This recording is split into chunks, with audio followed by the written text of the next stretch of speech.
읽었으면 좋겠습니다. 오늘은 함께 읽도록 하겠습니다. 고린도후서 1장 5절에서 7절입니다. 신약 성경 있고요. 함께 읽도록 하겠습니다. 시작. 그리스도의 고난이 우리에게 넘친 것 같이 우리가 받는 위로도 그리스도로 말미암아 넘치는도다. 우리가 환난 당하는 것도 너희가 위로와 구원을 받게 하려는 것이요 우리가 위로를 받는 것도 너희가 위로를 받게 하려는 것이니 이 위로가 너희 속에 역사하여 우리가 받는 것 같은 고난을 너희도 견디게 하느니라. 너희를 위한 우리의 소망이 견고함은 너희가 고난에 참여하는 자가 된 것 같이 위로에도 그러할 줄을 알미라. 아멘. 네, 샬롬. 현준이 어서 오고. 한 주간도 주님 은혜 가운데 은혜 안에서 모두 평안하셨기를 기도드립니다. 지난 한 주 동안 어떻게 보내셨나요? 시험 기간이신 분들도 있으셨고 정말 계절이 훅 지나갔습니다. 여름이었다가 가을이 올려나 했더니 갑자기 겨울 날씨가 된 것 같아요. 갑자기 너무 많이 추워졌습니다. 뉴스에서 보니까 올해 겨울 엄청나게 추울 것이다 막 이런 기사가 가끔씩 나오더라고요. 보았습니다. 환절기입니다. 감기 걸리기 쉽고 면역력 약해지기 쉬운 계절인데요. 우리 모두 건강을 잘 챙겨서 튼튼한 몸을 좀 가졌으면 좋겠어요. 그리고 우리의 마음도 항상 하나님께 집중해서 몸과 마음 모두 건강한 우리 삼성교회 학생회가 되시기를 소망합니다. 지난주 우리가 하나님의 방법이라는 주제로 함께 말씀을 나눴어요. 현준이 어서 오고. 혼란스러운 지금 이 시대입니다. 혼란스러운 지금 이 시대인데 이 시대 살아가는 방법 조금 어렵죠.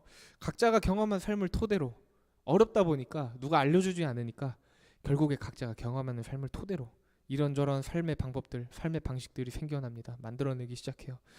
내가 살아보니까 이 세상은 지금은 공부보다 기술이더라. 아니다. 공부를 열심히 해서 일단 좋은 대학에 들어가야 내가 하고 싶은 거를 찾기가 쉬워진다. 선택지가 많아진다. 좋은 대학에 들어가야 된다. 이렇듯이 수많은 사람들 각자 다른 삶의 환경을 통해서 자신만의 삶의 방법들을 생각해낸다는 것이죠. 근데 우리가 앞서서 생각해봐야 할 삶의 방식이 있다는 겁니다. 삶의 방법이 있다는 거예요. 바로 이 세상을 창조하신 그리고 우리를 창조하신 그 하나님의 방법입니다. 사실 우리가 이 세상에 태어날 때부터 우리는 하나님께서 세상을 창조하실 때부터 사람을 만드셨을 때부터 우리는 하나님과 함께 지내기 위해서 창조된 존재입니다. 그러한 목적을 가지고 태어났다는 것이죠. 근데 우리가 죄를 지었습니다. 아담이 죄를 지음으로 인해서 우리가 하나님과 함께 할 수 없다는 거예요. 왜냐하면 하나님은 죄와 가까이 할 수 없으시기 때문입니다. 죄와 함께 할 수 없으신 분이시기 때문입니다. 그럼 어떻게 해야 되냐? 근데 그래서 예수 그리스도께서 오셨다는 것이죠. 하나님께서 예수님을 보내신 겁니다. 그냥 오신 게 아니에요. 성경에 예수님이 이름을 여러 번 남기려고 유명해지려고 이 땅에 오신 게 아니에요. 우리를, 여러분을 그리고 나를 위해 오신 것입니다. 예수님께서 우리의 죄값을 대신 치르신 거예요. 십자가에 달려 돌아가심으로. 그리고 부활하셨습니다. 그리고 죄를 이기신 거예요. 그리고 하늘로 올라가셔서 우리와 항상 함께 하시겠다고 약속하셨습니다. 그래서 성령님을 우리에게 보내주셨어요. 그 성령님이 지금 우리 마음 가운데 계신다는 거예요. 여러분의 마음 가운데 성령님 계신가요? 여러분의 마음 가운데 계신 그 성령님을 여러분 느끼면서 살고 계신가요? 항상 성령님과 함께 하시는 매일매일 우리가 놀랍고 기쁜 삶을 사는 모두가 되시기를 주님의 이름으로 기도드립니다. 그래서 앞에서부터 벌써 결론을 말한 거예요. 제가 결론부터 말하자면 뭐냐면 우리는 성령님과 함께하는 삶을 살아야 합니다. 성령님과 함께하는 삶, 그것이 바로 우리가 하나님의 방법으로 살아가는 첫 번째 단계라는 것이죠. 우리가 하나님의 방법을 구하기 전에 먼저 성령님과 함께하는 삶을 통해야만 하나님의 방법을 구할 수가 있다는 것입니다. 간단하죠. 우리 다 같이 성경을 한번 폈으면 좋겠습니다. 여러분 다 성경 갖고 오셨죠? 성경을 펴고 말씀 한 구절만 한번 찾아서 함께 읽어봤으면 좋겠는데 어디냐면 오늘 읽었던 고린도후서였죠? 고린도후서 앞에 있는 성경입니다. 로마서입니다. 로마서 14장 17절 말씀이에요. 로마서 14장 17절 말씀. 성경 있으신 분들은 형광펜으로 이렇게 밑줄을 한번 싹 그어주시면 좋겠습니다. 지율이 어서 오고 14장 17절이에요. 우리 함께 읽어보았으면 좋겠어요. 시작. 하나님의 나라는 먹는 것과 마시는 것이 아니요 오직 성령 안에 있는 의와 평강과 희락이라. 아멘. 자, 이처럼 하나님의 나라 뭔가? 하나님의 나라는 뭘까? 천국인가? 성령 안에 거하는 사람들의 나라라는 것이죠. 우리가 하나님 나라의 백성으로 살기 위해서 그 하나님의 나라가 성령의 안에 거하는 사람의 나라라면 우리가 하나님의 나라의 백성으로 살기 위해서는 성령님과 함께하는 삶을 살아야 된다는 거예요. 성령 안에 거하는 삶을 살아야만 한다는 것이죠. 그것이 아니라면 우리는 그저 하나님 나라의 백성으로 살고 있는 척을 하면서 살고 있는 것일 수도 있습니다. 고등학교 수학 되게 어려워요. 저는 사실 고등학교 수학을 거의 못했습니다. 좀 부끄러운 고백이지만 고등학교 1학년 때까지는 수학을 했는데 2학년 되니까 도대체 제 머리에 이해가 되지 않더라고요. 그래서 이거는 내가 할 분야가 아니다. 과감하게 포기했습니다. 고등학교 2학년부터 찍기 시작했던 거예요. 근데 고등학교 수학을 하기 위해서 중학교 수학을 먼저 잘 알고 있어야 되겠죠. 중학교 수학을 할 수 있어야 고등학교 수학을 할 수 있는 겁니다. 그렇다면 중학교 수학을 하기 위해서 초등학교 수학을 할 수 있어야 되겠죠. 덧셈 뺄셈을 할 줄 모르면서 우리가 뭐 미분적분 막 대수학 이런 거 하라면 뭔 소리인지 모르겠죠. 저도 뭔 소리인지 모릅니다. 근데 그리스도인의 삶 또한 마찬가지라는 것입니다. 단계가 있다는 것이에요. 우리가 기초부터 시작해야 한다는 것입니다. 언제나 말씀과 기도, 내 삶을 항상 점검해야 되는 거예요. 내 자신이 누군지를 확인해야 된다는 것입니다. 점검해야 하면서 항상 성령님과 함께하는 삶, 거룩하고 성결한 삶으로 나아가시는 여러분이 되시기를 소망합니다. 자, 그렇다면 우리 기초 뭔지 알겠어요. 성령님과 함께하는 삶이 기초구나. 알겠는데 그렇다면 우리가 성령님과 함께하는 삶을 살아갈 때 하나님께서 우리에게 주시는 삶의 방법들이 있다는 것이죠. 그래서 지난주에 우리가 그것에 관한 첫 번째 이야기를 나눴었죠. 지난주 짧게 정리를 해보자면 마태복음 7장의 내용을 읽었었습니다. 마태복음 7장 12절 말씀 한번 띄워주시면 좋겠습니다. 지난주 본문이었죠. 함께 읽도록 하겠습니다. 시작. 그러므로 무엇이든지 남에게 대접을 받고자 하는 대로 너희도 남을 대접하라. 이것이 율법이요 선지자니라. 아멘. 하나님께서 우리에게 하시는 것처럼 우리도 이웃에게 하는 것입니다. 이것이 우리에게 주시는 하나님의 삶의 방법이라는 것이에요. 하나님께서 우리를 위해 예수님을 주셨어요. 성령님을 우리 마음 가운데 보내주셨어요. 그래서 우리가 예수님을 믿고 성령님과 함께하는 삶을 살아가기 시작한다는 것입니다. 그 이후에 우리가 우리 주변에 있는 이웃들에게 마음을 전하게 된다는 거예요. 그 마음은 무엇이냐? 바로 내 안에 계신 성령님께서 주시는 마음입니다. 여러분 혹시 이런 단어 들어보셨을지 모르겠습니다. 황금률이라는 단어 들어보셨습니까? 황금률? 네. 아까 제가 예배를 드리는데 담임 목사님께서 설교를 하시는데 테스형이라는 노래를 말씀하시죠. 여러분 테스형 노래 아세요? 테스형 노래? 모르시죠? 저도 아싸라서 몰랐는데 오늘 알았습니다. 테스형, 나훈아라는 가수가 테스형이라는 노래를 만들었대요. 그래서 소크라테스를 줄여서 막 테스형 막 이러고 노래를 부른다고 하더라고요. 하여튼 고대 그리스에서 또 존재했던 단어였습니다. 황금률이라는 단어, 로마 시대에 한 황제가 사용했던 단어라고 합니다. 황금률이라는 단어가 뭘까? 남에게 대접을 받고자 하는 대로 남을 대접해라 이런 말입니다. 황금처럼 고귀하다. 이 윤리는 정말 고귀한 윤리다. 그래서 황금률이라 하는 건데 마태복음 7장 12절에서 파생된 말이라는 것이죠. 이 황금률이라는 단어가. 예수님을 믿지 않는 사람들도 이 황금률을 지키는 것이 최고의 윤리다라고 하면서 믿고 있는데 예수님 믿는 우리가 우선 먼저 항상 이 황금률을 기억하면서 살으셨으면 좋겠습니다. 오늘 앞서 우리가 함께 읽었던 본문 통해서 오늘 설교 말씀의 부제 알려드리려고 합니다. 제목은 하나님의 방법 2였죠. 부제 함께 읽었으면 좋겠습니다. 따라서 읽어봤으면 좋겠어요. 앞에 화면 있죠. 시작. 고난을 통하여 위로하시는 하나님의 방법. 아멘. 고난을 통해 위로하신다라는 이 말 자체가 좀 역설적인 표현인 것 같아요. 그냥 고난이 없게 하시면 안 되나? 고난을 통해 위로하실 필요 없이 그냥 고난이 없게 해주시면 안 되나? 이런 생각이 드는 말이죠. 하나님의 방법은 그것에 대해서 아니라고 말씀하고 계십니다. 노라고 말씀하고 계시는 것이죠. 우리가 이해가 되지 않는 게 당연한 것이에요. 편한 삶을 사는 사람들 우리가 주변에 있죠. 가끔씩 돈이 많고 막 여러 가지 성공한 삶을 사는 사람들을 보면 그렇게 살고 싶어집니다. 부럽다. 나도 저렇게 살아보고 싶다. 한 일주일만 저렇게 한번 편안하게 살아보고 싶다. 걱정이 없을 것 같아. 막 행복해 보인다. 그런 생각이 드는데 사실은 모두가 걱정과 고난 가운데 살아가고 있다는 것입니다. 하나님을 모르고 사는 사람, 하나님을 모르고 살기 때문에 그들의 인생의 방법을 하나님이 아닌 다른 여러 가지에서 찾아내기 시작합니다. 막 찾아가기 시작해요. 돈에서 찾아내기 시작하고 이성에서 찾아내기 시작하고 또한 공부에서 찾아내기 시작하고 명예에서 찾아내기 시작하고 근데 그럴수록 더 혼란스러워진다는 것이죠. 걱정이 많아지는 삶을 살게 된다는 것이에요. 돈이 많은 사람들, 돈 때문에 하나님을 떠나기도 합니다. 돈 때문에 가족을 버리는 사람들도 있어요. 돈 때문에 친구들을 버리기도 합니다. 사회적으로 유명한 사람들 잘못된 일 하나로 인해서 스스로 목숨을 끊기도 해요. 평생을 비참하게 살아가는 사람들이 있습니다. 그래서 결국 우리는 하나님을 믿어야 한다는 것이죠. 왜냐하면 하나님은 돈 때문에 우리를 버리시는 분이 아니십니다. 명예 때문에 우리를 버리시는 분도 아니세요. 그 어떤 것으로도 우리를 버리지 않으시는 분이라는 것이죠. 우리가 성령님과 함께하는 삶을 살아갈 때 하나님께서 우리 항상 우리의 편이 돼주시겠다라고 약속하신 분이십니다. 그래서 우리가 고난 가운데 있더라도 고난 가운데 있을 때 우리를 내버려 두시지 않으십니다. 우리에게 힘을 주신다는 것이죠. 우리에게 새로운 길을 제시합니다. 새로운 방법을 제시해 주신다는 거예요. 그분이 바로 우리의 하나님이시라는 것입니다. 그래서 우리가 그 하나님을 의지하며 나아가는 것이죠. 고난 가운데에서도 그리고 기쁨 가운데에서도. 근데 오늘의 본문을 기록한 사도 바울 또한 살면서 수많은 고난에 처했다는 것입니다. 사도 바울이 어떤 성경에서 이런 말을 해요. 내가 몇 대를 맞았고 몇 번 풍랑을 맞아서 배에서 뭐 파산했고 어디에 뭐 해가지고 무슨 고문을 당했다, 몇 번을 맞았다, 어디에 끌려서 무슨 고문을 당했다, 투옥을 몇 번을 당했다, 막 계속 말하고 있는 거예요. 근데 이게 자랑이 아닙니다. 예수님을 만난 이후의 삶에 대해서 말하고 있는 거예요. 근데 그 전에 정말 잘 나가던 젊은 청년이 예수님을 만난 이후 오히려 막 정말 어려운 삶을 살게 되는 거예요. 매일 고난 가운데. 근데도 그는 그것을 자랑스러워했다는 것이죠. 삶에 자주 찾아오는 큰 고난들로 인해서 낙심하거나 난 이제 예수님 그만 믿어야겠다. 이렇게는 살 수 없어. 난 그래도 밥은 먹고 살아야겠다. 난 그래도 맞지는 않고 살아야겠다.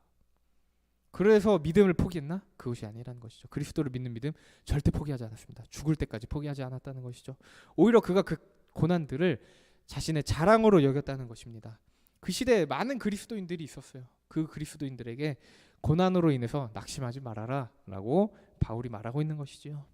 오늘의 본문 5절입니다. 우리 함께 읽어보았으면 좋겠습니다. 시작. 그리스도의 고난이 우리에게 넘친 것 같이 우리가 받는 위로도 그리스도로 말미암아 넘치는도다. 아멘. 그리스도의 고난이 우리에게 넘쳤다. 그래서 그것처럼 그리스도의 위로 또한 우리에게 넘친다라는 이 고백. 사도 바울이 이러한 고난과 위로를 함께 경험했던 진짜 그리스도인이었다는 것이죠. 앞서 말씀드렸습니다. 제가 앞서 말씀드렸는데 성령이 이끌리는 삶을 살아갈 때 우리에게 주어지는 고난에만 힘들어하는 것이 아닙니다. 오히려 고난 뒤에 있는 위로를 얻어서 우리가 더욱 하나님을 의지하며 살아가게 된다는 것이죠. 나의 힘으로만 산다는 것 한계가 분명히 존재한다는 것입니다. 분명히 한계가 있어요. 언젠가는 분명히 무너지고 분명히 쓰러지게 되어 있습니다. 그것이 우리의 인생이에요. 근데 우리가 하나님을 의지하며 나아갈 때 그러한 무너짐, 쓰러짐, 낙심, 고난 가운데 하나님께서 우리에게 주시는 위로가 있다는 것이죠. 그 위로를 얻으면서 우리가 살아가게 된다는 것입니다. 고난이 우리가 너무 힘들다고 불평할 수 있어요. 그리고 고난이 너무 힘들어가지고 막 포기할 수 있습니다. 포기할 수 있어요. 근데 우리 기억해야 될 게 있습니다. 고난 또한 하나님께서 여러분을 사용하시기 위한 도구임을 우리가 꼭 기억했으면 좋겠습니다. 우리의 고난을 통해서 우리의 삶 가운데 우리 주변의 세상 가운데 하나님의 방법이 실현된다는 것이에요. 다음으로 우리 본문 6절 다 함께 읽어봤으면 좋겠습니다. 6절입니다. 시작. 우리가 환난당하는 것도 너희가 위로와 구원을 받게 하려는 것이요 우리가 위로를 받는 것도 너희가 위로를 받게 하려는 것이니 이 위로가 너희 속에 역사하여 우리가 받는 것 같은 고난을 너희도 견디게 하느니라. 아멘. 하나님께서 우리에게 주시는 환난, 고난 이유가 있다는 것입니다. 그냥 우리에게 어쩌다 보니까 환난이 오는 것이 아니에요. 고난이 찾아오는 것이 아닙니다. 잘못한 것도 없는데 여러분 인생에 안 좋은 일이 생기시나요? 먼저 그 고난 가운데 하나님께 나아가시기를 기도드립니다. 우리의 고난을 통해서 하나님께서 위로와 구원을 얻게 하신다는 거예요. 그리고 우리가 얻는 위로를 통해서 전 세계에 있는 예수님을 믿는 사람들이 위로를 얻어서 지금 겪고 있는 그 고난들 쉽게 견딜 수 있게 된다는 것입니다. 쉽게 말씀드리자면 우리가 하나님께 받은 그 위로를 경험함으로 인해서 우리가 주변에 있는 함께 예수님을 믿는 그 사람들 가운데 어려움이 처했을 때 고난이 처했을 때 우리가 그들에게 그 위로를 전해줄 수 있다는 거예요. 하나님의 위로를 전해줄 수 있다는 것입니다. 가까이 좁혀볼까요? 우리 학생인 친구들 중에서 어려운 상황 가운데 있는 친구들이 있을 것입니다. 우리가 먼저 하나님의 위로를 받은 사람이라면 그 사람으로서 우리가 그 친구들에게 따스한 말 한마디라도 먼저 건네보는 게 어떨까 생각이 듭니다. 엄청 좋은 선물 좋죠. 물론 엄청 맛있는 밥, 비싼 밥 정말 좋아합니다. 근데 그게 아닐지라도 우리가 하나님께 받은 그 위로가 있다면 그 위로를 친구들에게 전해주는 따뜻한 마음을 가진 학생이 모두가 되시기를 주님의 이름으로 소망합니다. 마지막으로 본문 7절입니다. 함께 읽어봤으면 좋겠습니다. 7절 함께 읽겠습니다. 시작. 너희를 위한 우리의 소망이 견고함은 너희가 고난에 참여하는 자가 된 것 같이 위로에도 그러할 줄을 알미라. 아멘. 사도 바울 항상 고린도 교회를 위해 기도했습니다. 오늘의 말씀 고린도후서, 고린도 교회에게 쓴 편지지요. 고린도 교회 안팎으로 여러 문제가 있었다는 것입니다. 여러 어려움들이 있었어요. 근데 그 상황 가운데서도 믿음을 잃지 않고 살아가는 그리스도인들 반드시 존재했다는 것입니다. 사도 바울이 먼저 그 사람들에게 위로와 용기를 주어서 교회의 많은 어려운 지체들에게 그 위로와 용기를 그 사람들을 통해 전해주기를 원했다는 것이죠. 사도 바울이 고린도 교회 성도들에게 가졌던 소망이 있습니다. 그것은 바로 사도 바울이 겪고 있는 고난을 통해서 하나님이 위로하시는 그 위로하심이 고린도 교회도 마찬가지로 있을 것이다 라는 확신의 소망이었습니다. 그 확신의 소망 2000년이 지난 지금까지도 세계 곳곳에 그리스도인들에게 전해지고 있다는 것이죠. 히브리서 3장 14절에 이런 말씀이 있습니다. 우리가 시작할 때 확신한 것 끝까지 견고히 잡고 있으면 그리스도와 함께 참여한 자가 되리라. 아멘. 여러분이 예수님을 믿기로 시작한 때 기억나시나요? 여러분이 예수님을 믿기로 시작한 때 언제였나요? 여러분의 삶에서 정말로 성령님과 함께하기 시작한 순간 언제였습니까? 그때를 한번 떠올려 보았으면 좋겠어요. 우리가 예수님을 믿기 시작했던 그 순간, 우리의 삶에 성령님께서 함께하셨던 그 순간, 우리가 그때를 기억하면서 믿음을 끝까지 잃지 말고 살아가시기를 기도드립니다. 그리스도와 함께 그 고난에 참여한 사람들, 그리스도와 함께 죄의 유혹과 싸워 이기는 사람들, 우리 삼성교회 학생이 모두가 그러한 사람들이 되었으면 좋겠습니다. 만약 그러한 경험이 전혀 없던 친구들은 믿음을 달라고 매일 기도하시기를 좀 부탁을 드릴게요. 그렇지 않다면 우리 믿음이 헛것이기 때문입니다. 우리가 교회를 나오고 우리가 예수님을 믿는다고 입으로 말한다면, 근데 우리가 우리 마음에 믿음이 없다면 헛것이겠죠. 믿음이 없는 삶, 고난의 의미를 전혀 찾지 못하는 삶이라고 생각합니다. 그런데 그렇다고 해서 우리가 지금 살아가는 것, 목표하는 것이 모두 헛것이라는 것은 아닙니다.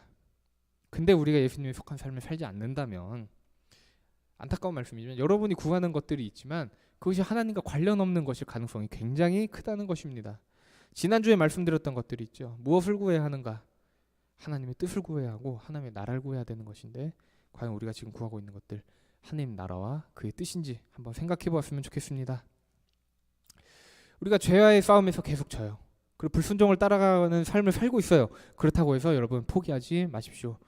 여러분 자신이 패배자라고 생각될 때가 있을 겁니다. 그러나 예수님이 믿는 그 여러분이 믿는 그 예수님은 패배하신 분이 아니십니다. 오히려 승리하신 분이시죠. 죄를 이기시고 부활하신 분이신데, 우리가 그분을 믿는다는 것은 그처럼 살기를 원한다는 것입니다.